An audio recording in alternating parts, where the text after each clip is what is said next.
Ah, yes, the Precision series. I feel like it's becoming more and more a forgotten thing of the past, which is not good by any means because the Precision series was awesome, albeit very short-lived, unfortunately. So yeah, for any new collectors or fans who don't know what we're talking about here, it was basically a premium line of not just the Radiator Springs buildings, but also the Radiator Springs townies. So for example, you would have a single of Lightning McQueen in a fancy acrylic case, and he would have some cool features that the normal Lightning McQueen you could get for $3-4 did not have. Those features being an opening hood, painted engine, more detailed wheels, treaded and rubber tires, better paint, and honestly, McQueen even had a little bit of an altered model here. So it was really cool. It was a very novel thing at the time, and Mattel seemed committed to the idea of doing all of Radiator Springs. Now, we were unsure if we were going to get the abandoned buildings just because some of those are a little bit more nondescript. But when Mattel announced this series, they had a full layout of it at D23, their big event, and it included the abandoned buildings. But from my perspective, I just wished for all the name buildings, and they did a pretty good job of almost getting to the finish line. Unfortunately, they came up a bit short. They crashed just before the final turn, and that final turn would have included Red's Courthouse, the Racing Museum, possibly the abandoned buildings, and the Ornament Valley Mechanical Clinic with Doc Hudson. Now, Doc did get a single release, as you can see here, but the single release was always different if that same car got included then in its own building. So for example, with Fillmore and Sarge and Mater, their versions as singles are different from the ones that came out with their buildings.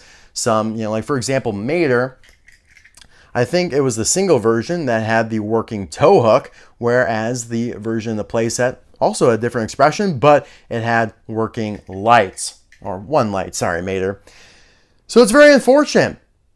What happened with the clinic, though, in specific was unique, as this would have been the next building that Mattel did, because they created a whole petition, a whole pre-order, sign up, put your name down. You don't have to put any money toward it yet, but you sign up, commit to buying it. And if they reached, I think it was 5,000 pre-orders, they would go into full production of this. They came nowhere near that number, and so it wasn't worth it to Mattel to start up production on the Mechanical Clinic here, and thus the Precision series was canceled. Very sad. Some of the remaining singles like Lizzie, Dynaco Cruz Ramirez, Rust-eze Racing Center Lightning McQueen also got canceled. So that's pretty much the history of the Precision series. You can watch all my videos on it. I have reviewed pretty much everything except for a couple of the buildings. I know you guys have been hounding me about that for a long time, but here we have a custom. Can you believe it? Yes, it's not just a custom of a car like a repainted racer. No, this is a full 3D printed model custom of Doc Hudson's clinic here that we're going to review for you today. I'm sure you might have seen this on eBay or other videos on YouTube or Facebook or Instagram. We'll talk about the customizer later on in the video. It is pretty popular, and I'm a little late to the party with this one, but it took me a while to commit to getting this one since I already had a custom clinic that I reviewed on my channel several years ago. I'll leave that link in the description below, and Card Session Pop-Up is not as great of quality, but I don't want to make any comparisons because it served me well for a long time, and don't worry, it will still be on display somewhere in my collection.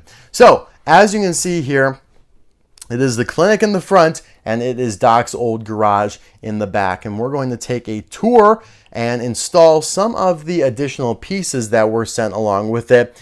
This is basically up to date with Cars 3. As you can see, it includes the projector that McQueen, well, I guess this is just the screen, but here is the projector that McQueen was watching old Doc Hudson film on after he crashed and he was all sad. This is a really cool, intricate piece, and I was not expecting it to be included, but I'm glad it was. Here's just a random barrel that we will use as decoration. And what is this? This looks like some sort of radio. Pretty cool. I like it. And then here we have the ramp, basically the lift that is included there, or is supposed to go in the clinic where Doc used to work on his patients. I will show a couple images right now of the clinic from the movie so we have an idea of what we're working with as we go through the tour, not only just from Cars 1, but also Cars 3 when McQueen spends a good amount of time in that garage there watching film. So, we did have a road piece included here. It is not attachable, but it is a perfect height and perfect size to match up with the building itself, and then also actually Mattel released Precision Series buildings. So starting up front here, I love the signage on the outside of the building. The font is perfect. The spacing is perfect. The windows also are very nice. It's a really good material. Like, I wouldn't say it's flimsy, but also is just thin enough to make it actually feel like a window. You have the doors here, which swing open, and yeah, have a good firmness to it. There is a little bit of resistance when you push it back, which is good. You don't want them to just be flapping all over the place.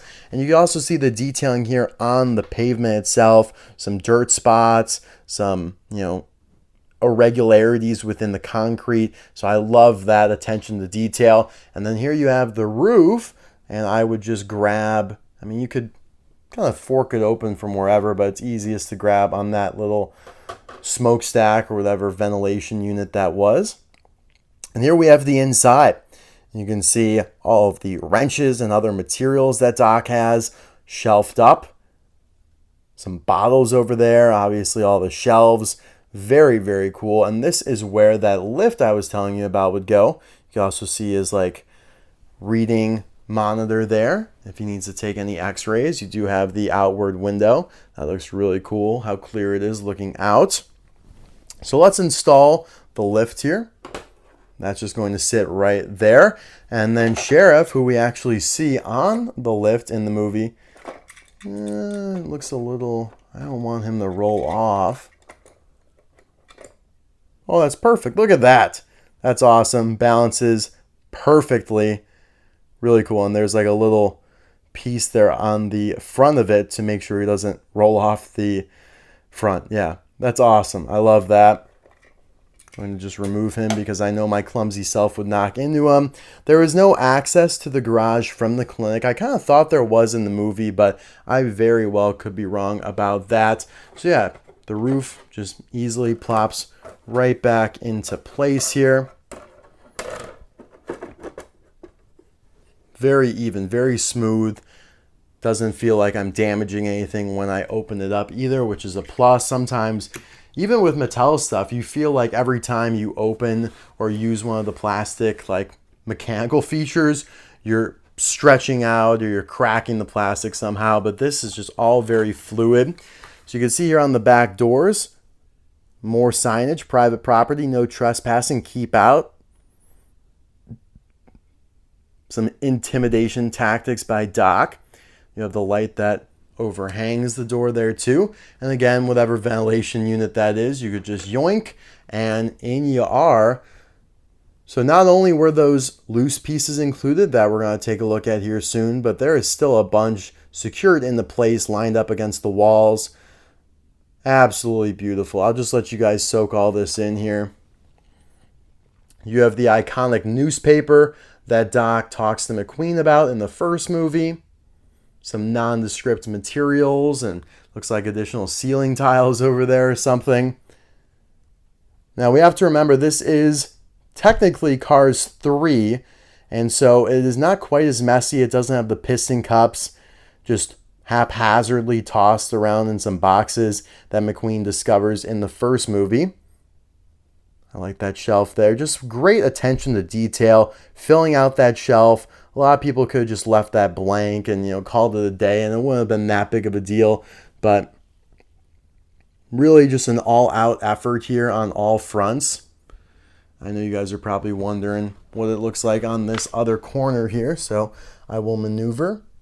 So you have a long counter space there, countertop, some more boxes, the newspaper obviously. And so yeah, let's install some of those fixtures. We got the projector here. Let's see. can't quite orient myself in how Doc. So Sally came in. I don't know. I feel like he was watching it this way. I don't know. Maybe if we slide the projector in like that, and there's the screen. I think that makes sense. I'm not really sure. This might be something that goes into the clinic, like some sort of heart monitor or engine monitor. And we're just going to toss this barrel in here somewhere as well. Very nice extra kind of kinetic piece that you can move around. But yeah, really cool. Obviously, McQueen can drive on in here and reenact the first movie. Not quite as spacious or large as it probably should be, but we all know with Mattel, they certainly didn't abide to those rules either. It just is a little unrealistic to make something as big as it really should be in 1/55 scale. That, applies to the diecast as well, not just these buildings. But overall, this is just gorgeous. I am so happy to have something in my collection that really much resembles an actual Precision Series set. My previous version of this custom was a lot more, I don't want to compare it like that. I don't want to make it sound bad or anything because, like I said, still a great job. Served me well for a very long time. It's just, well, it wasn't made out of 3D printed plastic material. And that gives this one a major leg up because it has the same vibe as all of the other Precision Series sets. It feels sturdy enough to move around like this. Now, I don't recommend you get rough with it by any means, but you can grab it, move it around, be careful with it, but it doesn't feel like it's going to fall apart on you. Like, it has a really good weight to it. And here's the other side. If you were curious, you have the big window there. And again, I just love the detailing of the tile here and how it's not perfectly clean or anything like that. You got the gutter fixture here on the side as well. Just beautiful. Just absolutely phenomenal work by Matty Cars 95. Who was the customizer for this? He has done some other buildings as well, and I do intend to review them at some point in the future. This just felt like it needed to be the first one. I believe it was the first one that he did. And obviously, because it was the last one that, well, it was going to be the next one, I should say, that Mattel was going to make, and they just ended up teasing us with a petition that really had no chance to get off the ground from the jump. But yeah, no, beautiful work. One of the best customs. I mean, it's really incomparable to the diecast that I review on my channel. Like, what the hell, Mr. Docketer? I can't compare a whole 3D printed building to Riker Roadhog, who is great in his own right, but there is not much of a comparison to be drawn there. Thank you guys so much for watching. What the hell else do I have to say? My dog's barking in the background. Probably means it's time to end the video. Thanks as always for watching. Thanks to Matty Cars 95. I'll link his Instagram in the description below. Bye now.